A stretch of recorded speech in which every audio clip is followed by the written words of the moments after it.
রমজান এলেই নিত্য প্রয়োজনীয় পণ্যের দাম বেড়ে যায়, যা দরিদ্রদের জন্য বড় সংকট তৈরি করে।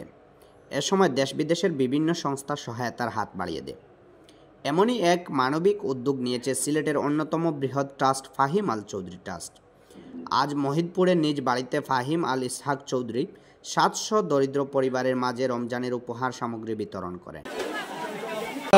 1998 সাল থেকে আমরা দিয়ে আছি। আজকে মোট 7 শতাধিক লোককে দিতেছি। এটা আগামী সম্পূর্ণ রমজান মাস পর্যন্ত অব্যাহত থাকবে। বিভিন্ন সিস্টেমে অনেক আত্মীয় স্বজন আছে, অনেক পাড়া প্রতিবেশী আছে, অনেক সামাজিক সম্মানিত ব্যক্তিবর্গে আছে। প্রত্যেকের মান অনুযায়ী বিভিন্ন সিস্টেমে আমরা সম্পূর্ণ রমজান মাস আমরা দিতে থাকব।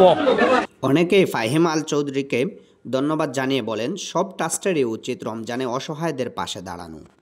আমরা তাতার লাগি দোয়া করবো, রোজা মাস খাইছে, আমরা খাইয়া দোয়া করবো। আমরা অবশ বেকামাইয়া বেটা বুঝছেন, আমরা খাইয়া দোয়া করবো। ভবিষ্যতে আরো বাড়াই দেখবা, আল্লাহ দিব। আজাদুর রহমান, দৈনিক সমাচার, জকিগঞ্জ, সিলেট।